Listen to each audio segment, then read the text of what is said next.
Muchas bendiciones, hermanos. Tenemos el privilegio, como siempre decimos, de exponer la palabra de Dios en este día, y quisiera que fueran conmigo al Evangelio de Lucas en su capítulo 18. Vamos a leer ahí algunos versículos y a reflexionarlo juntos. Lucas, versículo 18, desde el versículo 9.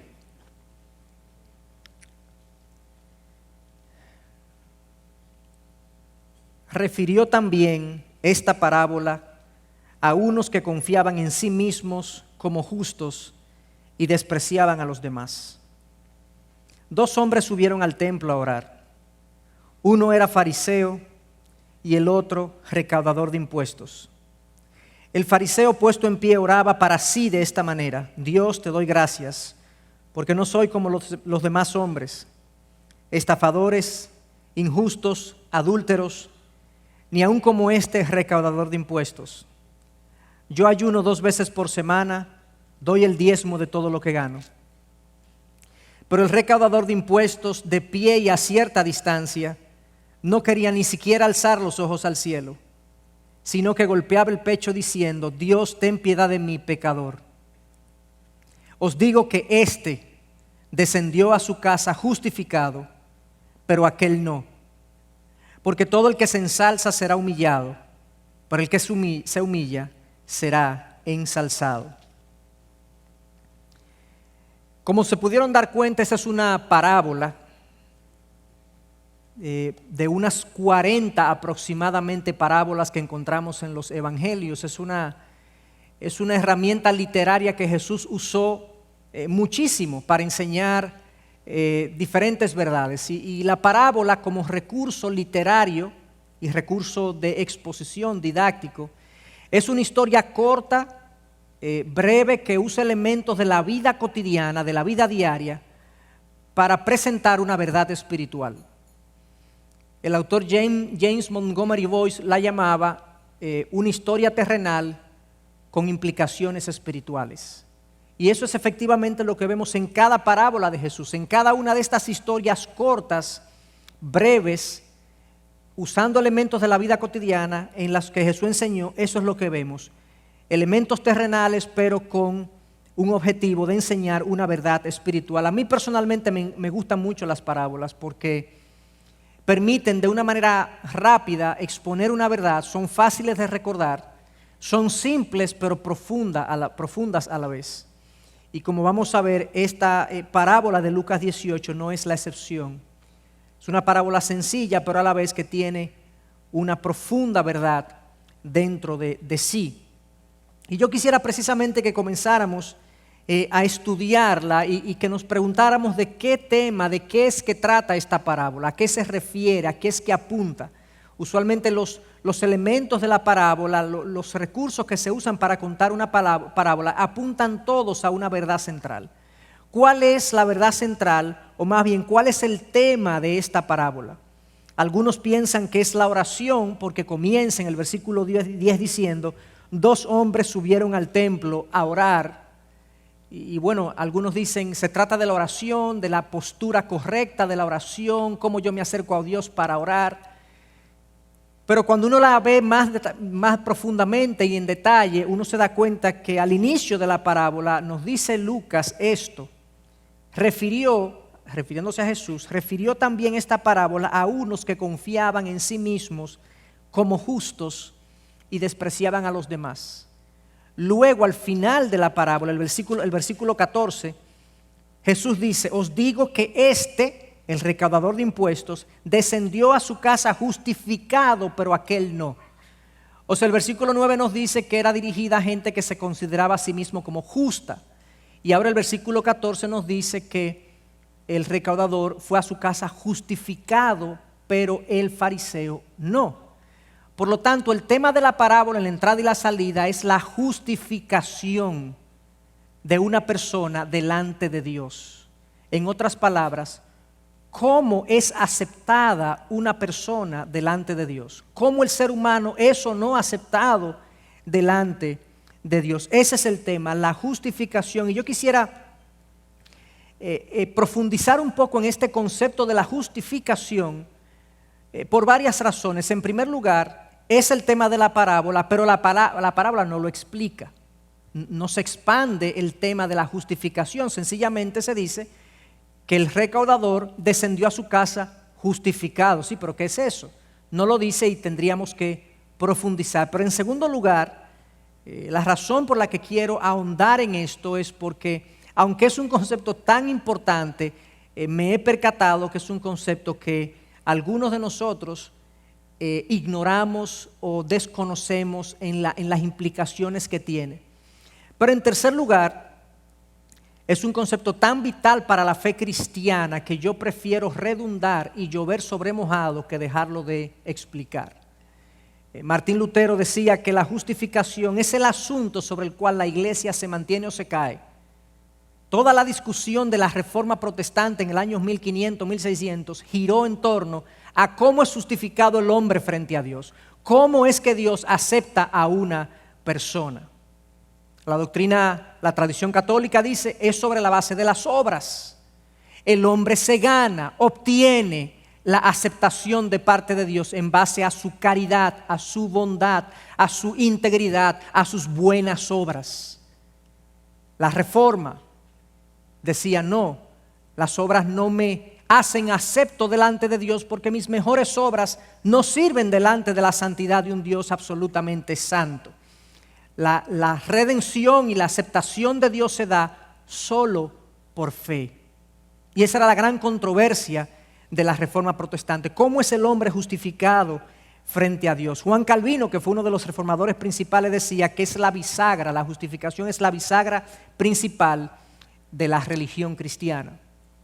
Y ciertamente, cuando nosotros entendemos lo que implica, lo que significa la justificación, lo que es la aceptación de Dios de nosotros, nos damos cuenta que verdaderamente aquí está un asunto tremendamente importante. Yo quisiera entonces usar la definición que usa Wayne Grudem en su libro de Teología Sistemática y profundizar un poco en este tema de la justificación para luego entonces seguir con la parábola en los otros componentes que la parábola tiene y nos presenta.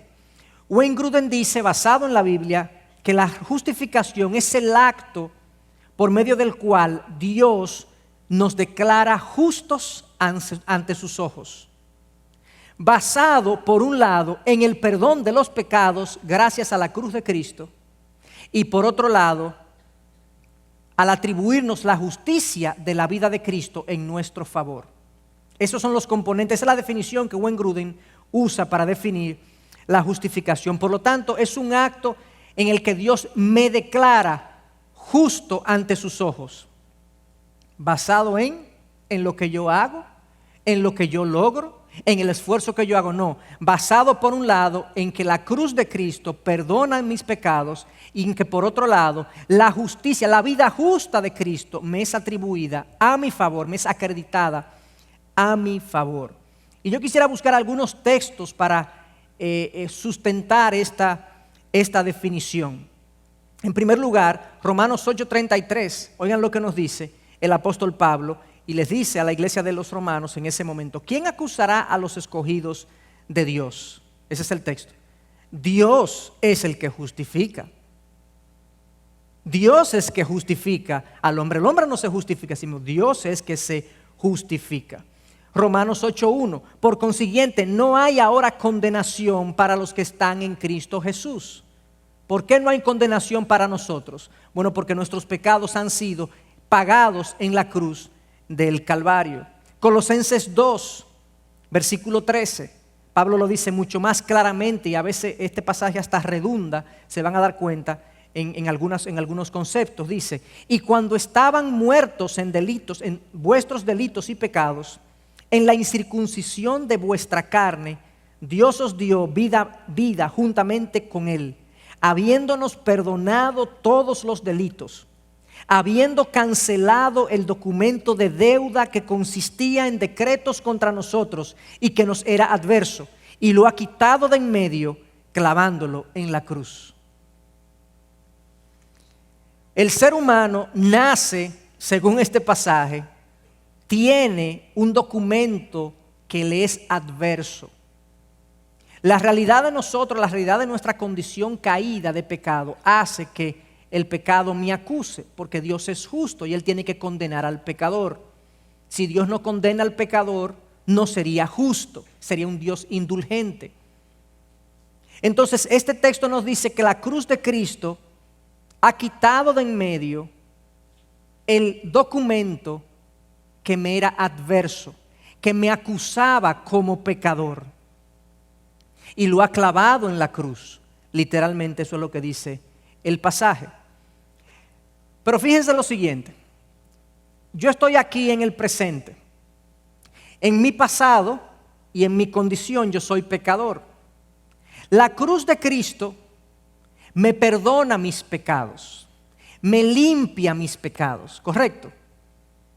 Literalmente la palabra dice que sin derramamiento de sangre no hay remisión de pecado. Dios, en su justicia, ha determinado que el pecado humano sea pagado con la vida, con sangre. Por tanto, el pecado es pagado en la cruz del Calvario, y de eso cantamos constantemente. Ahora bien, todavía yo no soy justo. Todavía yo no soy un hombre o una mujer que me merezco el cielo, que me he ganado la salvación. Yo no he hecho buenas obras que me acrediten como un ser humano perfecto. Yo no solamente necesito mis pecados perdonados, yo necesito un récord impecable de justicia y de rectitud y de buenas obras, ¿correcto? Ese récord yo no lo tengo. Por lo tanto, cuando a mí se me perdonan los pecados, hay algo más que yo necesito. Yo necesito una vida recta, una vida justa. Y como yo no la tengo, Dios tiene que a través de su Hijo Jesús proveer esa vida recta para mí. Y por tanto, Él toma la vida recta de Jesús y me la imputa, me la acredita a mí. Y eso es la justificación. La justificación tiene esas dos caras tiene. Por un lado el perdón de los pecados y por otro lado la justicia de Cristo a mi favor. ¿Dónde vemos eso? Lo vemos en múltiples pasajes, pero oigan este texto que está en Romanos 5, donde habla precisamente de ambas cosas. Romanos 5, versículo 18. Así pues, tal como por una transgresión resultó la condenación de todos los hombres. ¿A qué se está refiriendo Pablo ahí? Al pecado de Adán, al pecado original. Dios consideró pecadores a todos los seres humanos porque Adán nos representaba. Y eso es lo que dice el texto. Por una transgresión resultó la condenación de todos los hombres, así también por un acto de justicia resultó la justificación de vida para todos los hombres. Alguien pudiera decir, no, pastor, pero a mí no me parece justo que Dios considere que yo soy pecador porque Adán pecó. ¿Cómo es que Dios me considera pecador? Me imputó el pecado de Adán porque él lo cometió y yo ahora soy considerado pecador. Bueno, cuando yo critique o observe la imputación del pecado de Adán, recordemos que de la misma manera Dios ha usado el mismo proceso para justificarnos. Así como el pecado de Adán nos fue imputado, ahora para bien, para vida, la justicia de Cristo nos es imputada, regalada para salvación. Y eso es lo que dice, así también por un acto de justicia resultó la justificación de vida para todos los hombres. Oigan más en detalle. Porque así como por la desobediencia de un hombre los muchos fueron constituidos pecadores, así también por la obediencia de uno, los muchos serán constituidos justos. Oh, wow. O sea que Dios me perdona y además de que me perdona, Él me regala la justicia de Cristo. Está acreditada a mi favor. Delante de Dios, cuando yo vengo a Él en arrepentimiento y humillación, reconociendo mi condición, Dios me hace justo, lo que implica, me perdona los pecados que yo he cometido y me acredita la justicia necesaria para yo estar en su presencia. Dios me ve como que yo soy su Hijo Jesús. Increíble. Y me trata como tal. Me llama su hijo, me hace heredero, me promete la gloria. Él me promete a mí lo mismo que a su hijo Jesús. Y obviamente guardando las diferencias porque Jesús es nuestro Señor.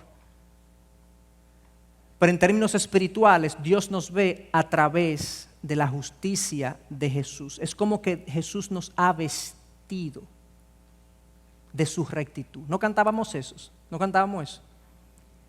Me vistió de su rectitud. A eso nos referimos. Eso es la justificación. Dios me considera justo cuando yo vengo ante Él, me humillo, y Él me reconoce entonces, me perdona los pecados y a la vez me reconoce a mi favor la justicia de Cristo. Segunda de Corintios 5:21, al que no conoció pecado, Dios le hizo pecado por nosotros.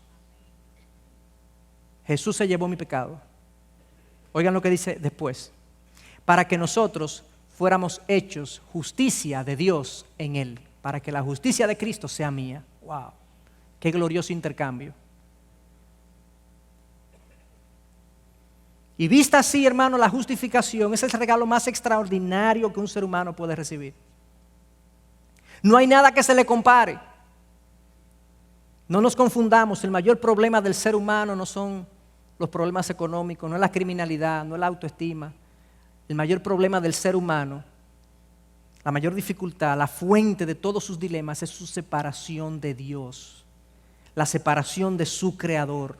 Todos los problemas humanos emanan de ese problema fundamental. Son síntomas de una causa y la causa es la irreconciliación, el abismo que hay entre el Dios creador y las criaturas. Todo ser humano, hermanos, nace enemistado con Dios. Esa es la realidad. La palabra una y vez nos habla de esto. Fruto de nuestro pecado, estamos enemistados con Dios. Hay una inclinación natural en nosotros al mal, al egoísmo, al orgullo, a la mentira, al materialismo, al disfrute ilícito de los placeres que Dios nos ha regalado. Y sencillamente tenemos también un deseo de gobernar nuestras vidas según nuestros propios criterios. Toda esa inclinación hace que nosotros nazcamos enemistados con Dios. Así nacemos y así vivimos. Y ese es el pecado en nosotros. Y ese pecado nos condena, bajo justa condena estamos. Esa es la razón por la que nosotros al acercarnos a Dios necesitamos ser justificados. Yo no me acerco a Dios a mano pelada. En un sentido sí lo hago porque no puedo traer nada, pero yo no le tengo nada que dar a Dios. Todo lo contrario. Esa es la razón por la que la justificación para nosotros es absolutamente necesaria. ¿Qué puede ser más importante que el que Dios me considere inocente? ¿Qué puede ser más importante que eso? No hay un asunto más trascendente, más urgente que ese, porque al final no sabemos cuándo vamos a enfrentar a nuestro Creador. ¿Qué le voy a decir? ¿Cómo se justificará? ¿Cómo te justificas delante de Dios? Entonces, habiendo explicado en qué consiste la justificación, consiste en este acto por medio del cual Dios nos declara justo ante sus ojos, basado en el perdón de los pecados por el sacrificio de Jesús en la cruz y en la justicia de Cristo que es atribuida a nuestro favor. Pero es un acto en el que Dios nos declara justos. No lo somos, no somos justos, pero Dios nos declara justos, nos acepta en su familia sin tener un pedigrí. Eso es lo que Dios hace. Y ahora, como estamos en su familia, Él comienza a hacer una obra de transformación en nosotros, de santificación. La santificación de nuestras vidas prosigue a la justificación. Es una consecuencia de la justificación, de que Dios nos aceptó, nos hizo sus hijos, nos hizo justo delante de sus ojos y ahora Él comienza a trabajar en nosotros para producir frutos de santidad en nosotros. Pero la santidad no me justifica, sino que la justificación, ahí procede ahora la santificación en nuestras vidas. Habiendo explicado entonces en qué consiste la justificación, esta parábola precisamente se trata de quién es que la recibe. ¿Quién la recibe? Aquí hay dos personajes claramente identificados. Por un lado está el fariseo, versículo 11 y 12, y por otro lado el recaudador de impuestos. Son los dos extremos de la sociedad en ese momento, dos extremos morales. ¿Quién era el fariseo? Bueno, el fariseo era un hombre intachable en su época. Era una secta muy exclusiva de personas en ese momento, eran unos 3,000, alrededor de 3,000 en la época de Jesús. Era gente que observaba la ley al pie de la letra, incluso más allá del pie de la letra. Ellos habían descompuesto la ley de Dios en 613 mandatos para ser rigurosos en el cumplimiento de la ley y que no se le escapara nada.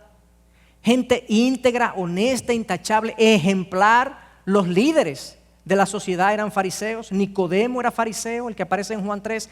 Pablo era fariseo. Era gente que no tenía cola que pisarle. Algo curioso, y es que ese deseo de cumplir la ley al pie de la letra, para que vean qué tan meticulosos eran los fariseos, hoy en día quizás un equivalente podrían ser los judíos ortodoxos, que a veces andan con unos flecos aquí en su patilla, ¿no? Con un sombrero y ropa calurosa, como una especie de protesta y sacrificio. Y recuerdo que en una oportunidad mi esposo y yo tuvimos el privilegio de ir a Israel y nos quedamos en un hotel, y en el hotel tuvimos un sábado ahí, un sabbat, un día de reposo, y había un ascensor que el día sábado ese ascensor se paraba, se detenía en todos los pisos, y nosotros preguntamos que por qué era eso, porque uno se montaba, o sea, me montaba yo solo y el ascensor se paraba en todos los pisos. Si uno venía del piso 8, 7, 6, 5, 4. Bueno, lo que pasa es que como es sabbat, el judío ortodoxo que se monta en ese ascensor no puede pulsar el botón, porque eso sería trabajo, sería una violación a su entendimiento de lo que es el día de reposo. Así de riguroso era el cumplimiento de la ley. Uno lo puede considerar legalista. Lo cierto es que a los ojos de la época, este era un hombre intachable.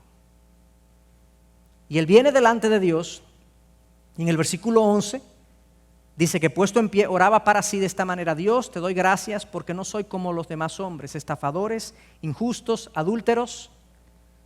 Es un hombre honesto, no es un estafador. No es injusto, es un hombre que trata bien al otro, es justo en todos sus tratos.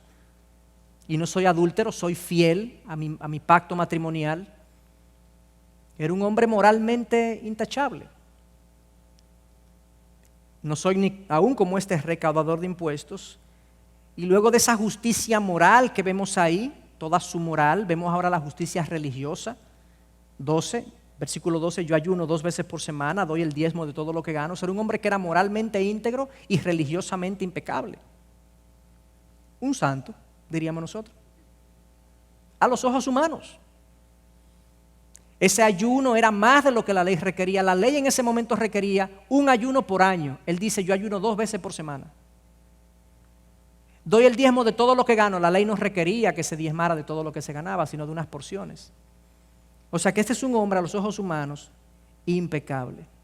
Por otro lado, en la otra esquina tenemos al recaudador. El versículo 13 dice que había un recaudador de impuestos, de pie a cierta distancia, no quería ni siquiera alzar los ojos al cielo. ¿Quién es este hombre? Bueno, este hombre es un despreciado de la sociedad. Este hombre ha acordado con el Imperio Romano ser un recaudador de impuestos para el Imperio Romano. Por lo tanto, se considera un traidor a su patria. Aparte de que todo recaudador de impuestos ha sido históricamente despreciado en todas las civilizaciones, incluyendo la nuestra, bueno,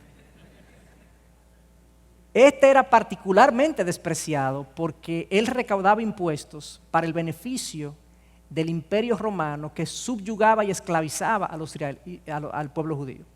Pero además de eso, la fama y la práctica común del recaudador era que él cobraba más de lo que debía, y el Imperio Romano se lo permitía. Decía, si tú eres capaz de cobrar más de lo que te decimos, no hay problema, cógelo para ti.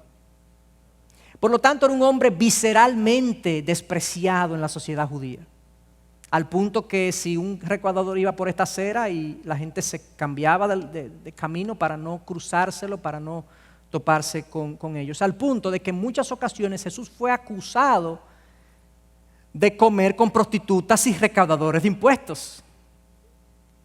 O sea, estaban en lo peor moralmente hablando, de la sociedad.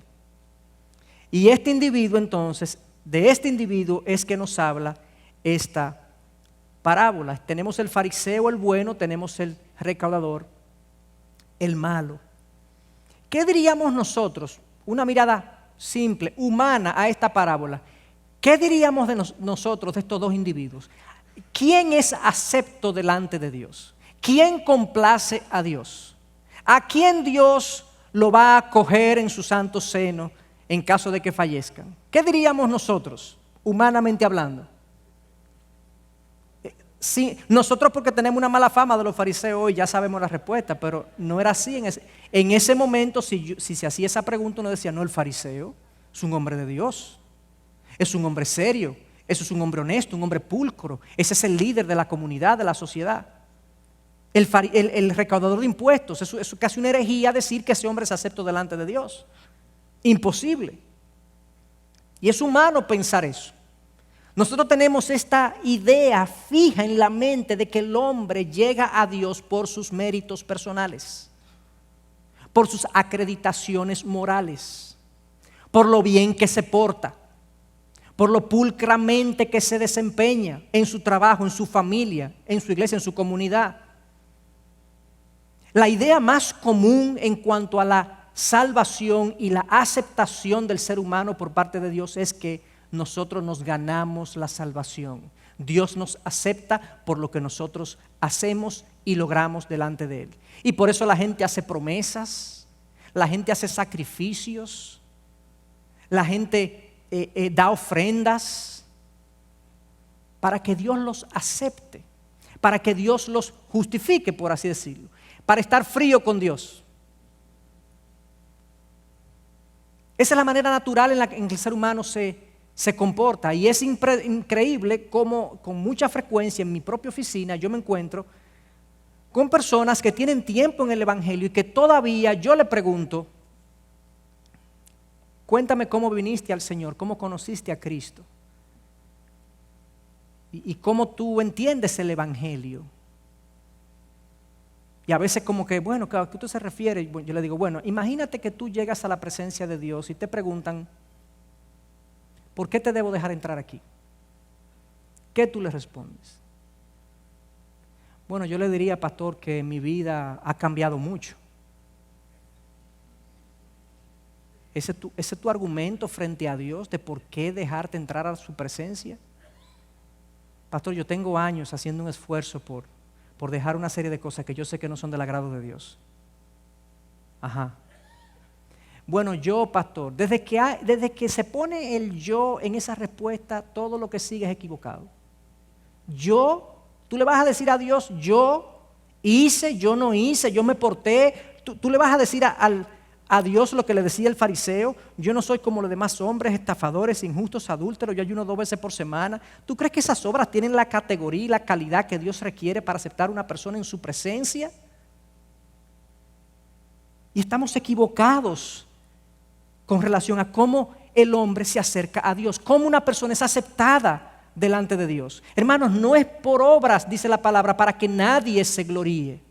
Y vamos a profundizar un poco en esto para que nos demos cuenta que la Biblia es categórica en que las obras humanas no me califican, no me hacen meritorio de un buen trato de parte de Dios.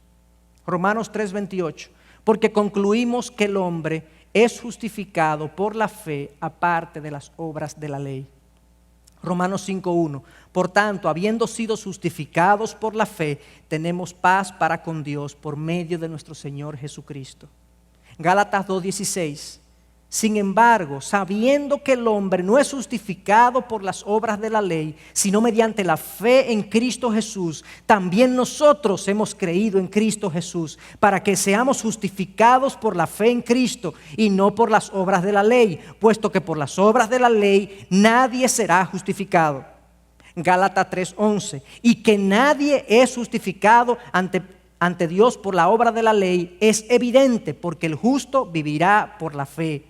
Gálatas 5:4, de Cristo os habéis separado, vosotros que procuran ser justificados por la ley, de la gracia habéis caído. ¿Cómo es esto? Entonces, ¿cómo es que el hombre es justificado delante de Dios? La justificación, sabemos, es la declaración de Dios de que una persona es justa. ¿Ok? Sus pecados son perdonados, la justicia de Cristo le es imputada, le es regalada. ¿Y cómo Dios hace eso? ¿Cómo llega eso a mí? Yo no lo quiero, yo lo quiero. Hermanos, estos textos dicen, por la fe, por la fe, por la fe, por la fe en Cristo Jesús. No con fe, sino solo por fe. Solo por la fe en Cristo Jesús, en su sacrificio redentor, en mi favor, reconociendo mi condición de pecado, reconociendo mi indignidad delante de Dios, yo llego a ser justo para Dios. Increíble. Esa es la única manera en la que es posible este glorioso intercambio donde yo le doy a Cristo, a Dios, mi fe y Él me da la justicia de Cristo y el perdón de pecados. No hay otra manera de producir ese intercambio. De hecho, si tú y yo nos proponemos ganarnos la salvación, nuestra naturaleza no nos lo permite. Ni siquiera que nos lo propongamos con todo lo que tenemos, con todo lo que queremos. Me voy a ganar la salvación, me voy a portar de una manera tal que Dios tenga que voltear su mirada cósmica a mi persona y decir, wow, qué hombre, qué mujer.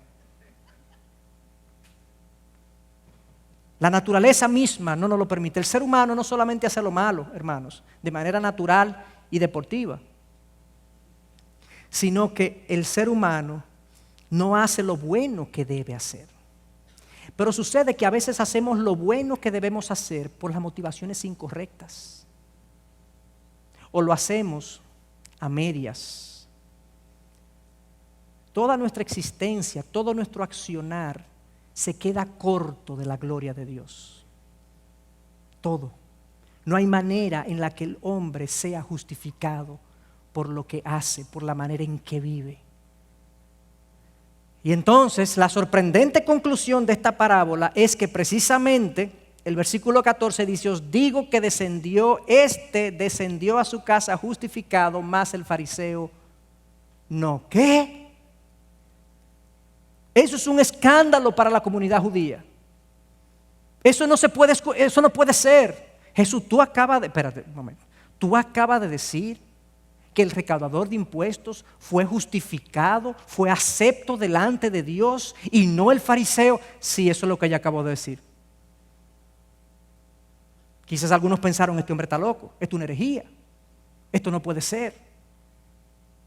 No es la observancia de la ley lo que me salva, sino la gracia de Dios, la gracia inmerecida y escandalosa en el sentido de que Dios justifica al impío.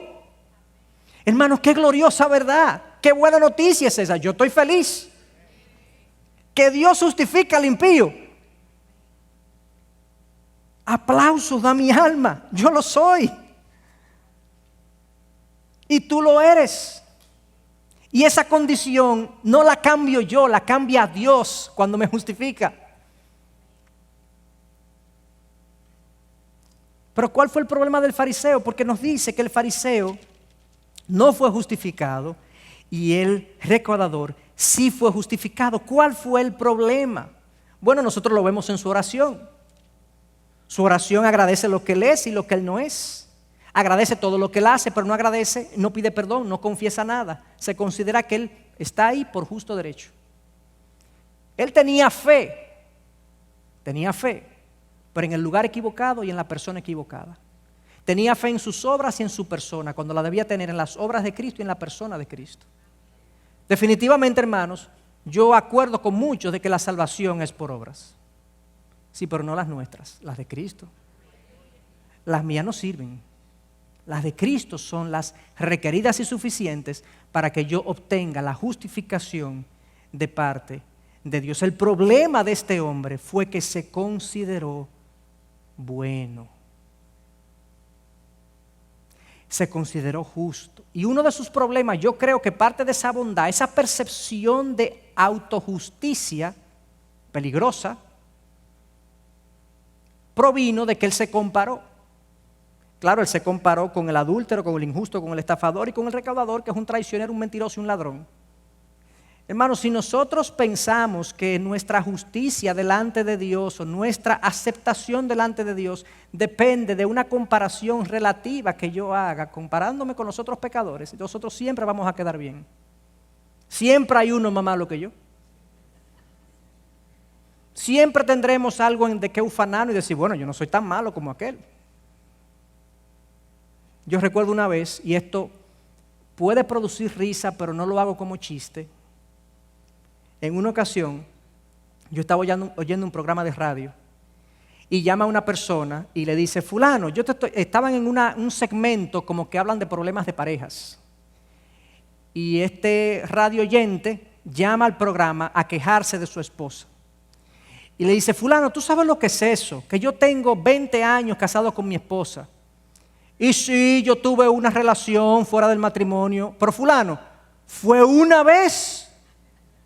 O sea, por una vez, después de 20 años aquí fajado y aquí dándole provisión y todo lo que ella necesita, que por una vez ya.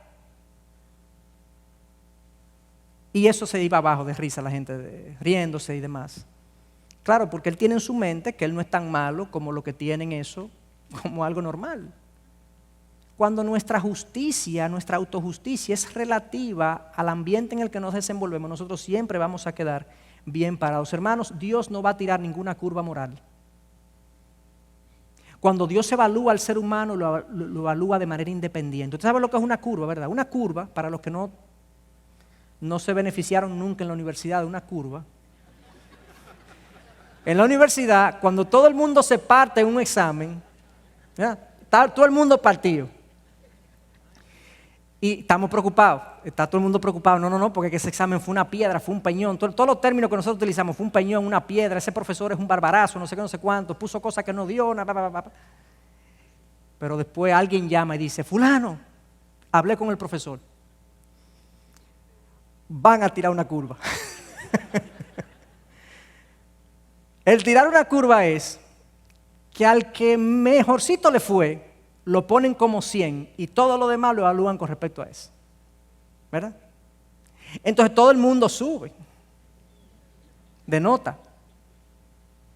Eso es en la academia, en la universidad, en los colegios. En el plano espiritual no ocurre así. Dios no tendrá por inocente al culpable.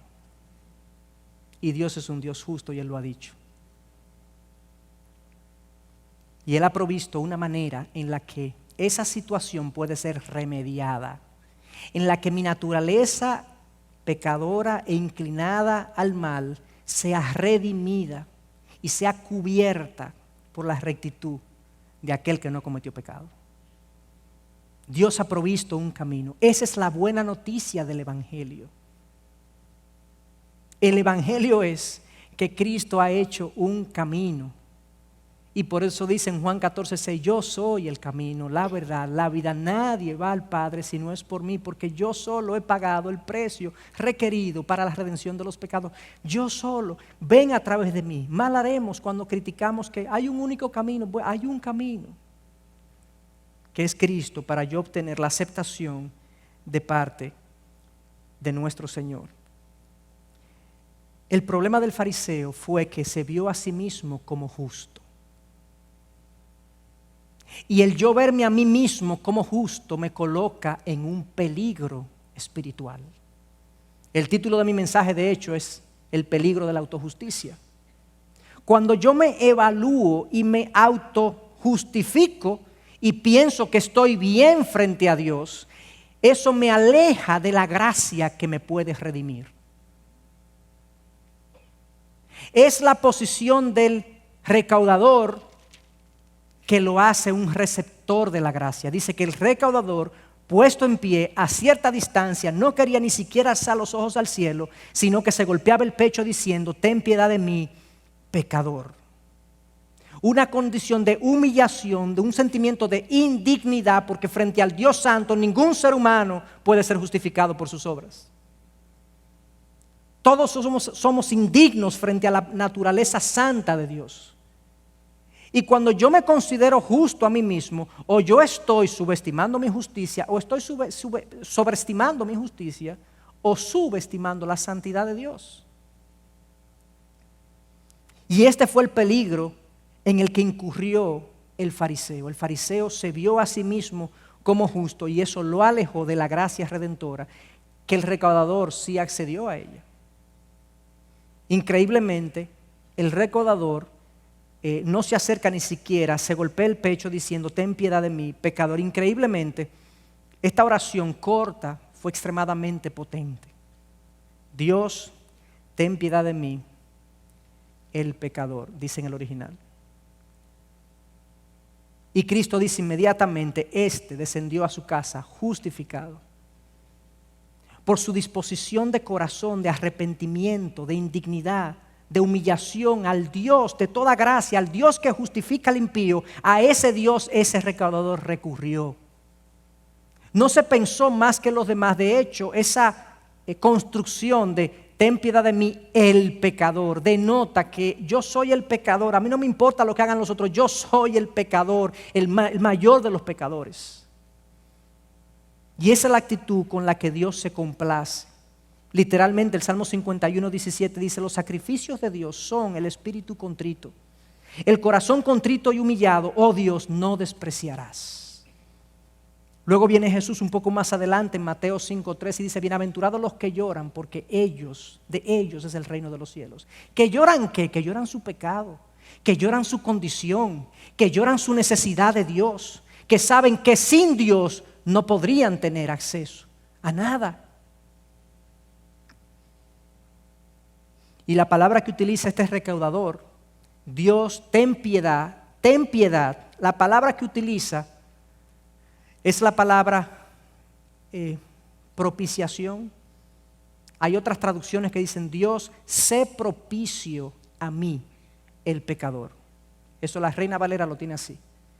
Y el ser propicio recuerda el propiciatorio del Viejo Testamento. El propiciatorio era el lugar arriba del arca del pacto donde se sacrificaba, donde se vertía sangre para que Dios perdonara los pecados. Y esto se lo digo brevemente, en el Viejo Testamento había todo un sistema de sacrificios. Jesús no había llegado, no había habido sacrificio por los pecados del pueblo, por lo tanto, Dios instauró un sistema de sacrificios a través del cual la gente ofrecía sacrificios para el perdón de sus pecados.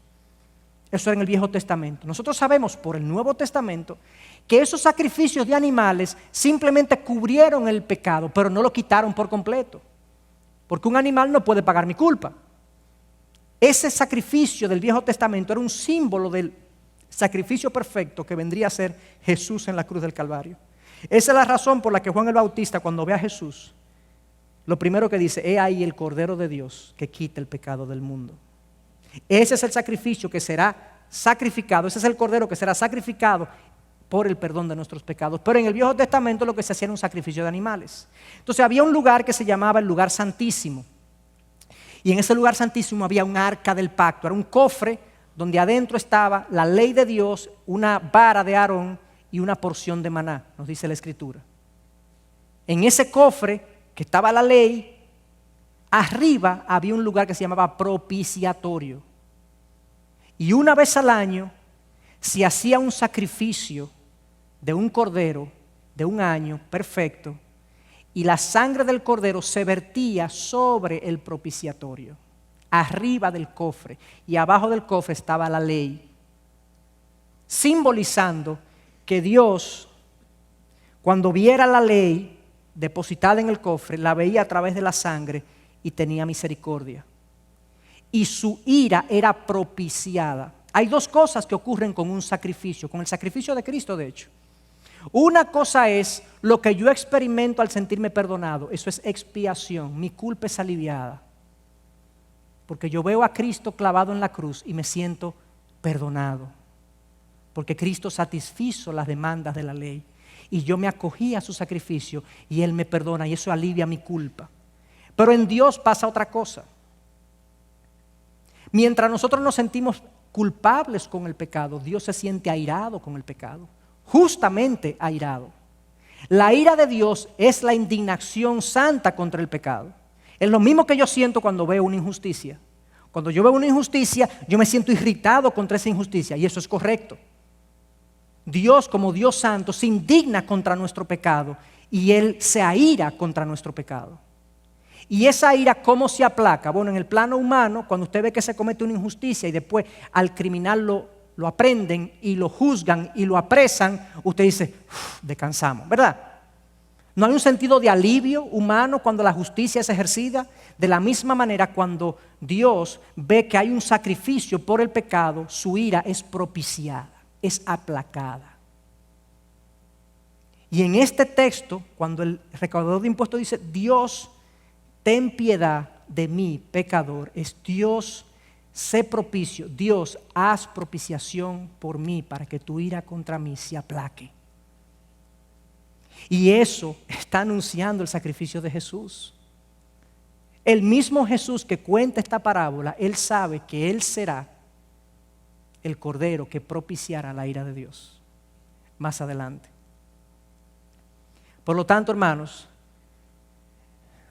la posición de autojusticia, de creerme que yo me gano, que Dios me debe, que Dios me acepta por mis méritos, por mis logros, por mi desempeño, es absolutamente mundana, no bíblica.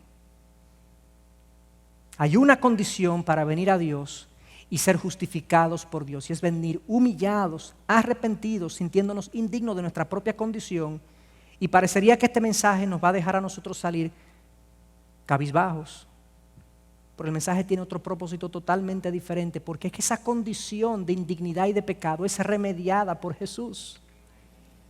Es que la noticia no es que tú eres malo, la noticia es que Cristo es perfecto. Esa es la buena noticia. La noticia es que la perfección de Cristo más que compensa mi podredumbre espiritual. Por lo tanto, no tengo de qué avergonzarme. Jesús dijo, de hecho, le dijo a sus discípulos, yo no me avergüenzo de llamarlo hermanos. Increíble. Y ahora no hay condenación para los que están en Cristo Jesús. Nuestra canción es entonces, ten piedad de mí, Señor, pecador. Cuando cantemos esta última canción, yo creo que estas líneas deberían tener un mayor significado para cada uno de nosotros. Es mi oración que cada uno de nosotros piense, aún aquellos que tenemos tiempo en la iglesia, en base a qué tú entiendes que Dios te acepta. En base a qué tú entiendes que Dios te muestra su favor. Es porque tú te portas bien. Eso es muy bueno, pero eso no es lo que justifica al hombre frente a Dios. Es la condición de humillación y de arrepentimiento y de indignidad frente a Dios lo que me hace justificable, lo que me justifica. Y eso fue lo que pasó y lo que ilustró Cristo con esta corta pero profunda. ¿Vieron lo que le dije? Que son historias cortas pero profundas cuando Jesús puso esta parábola. Así que vamos a orar.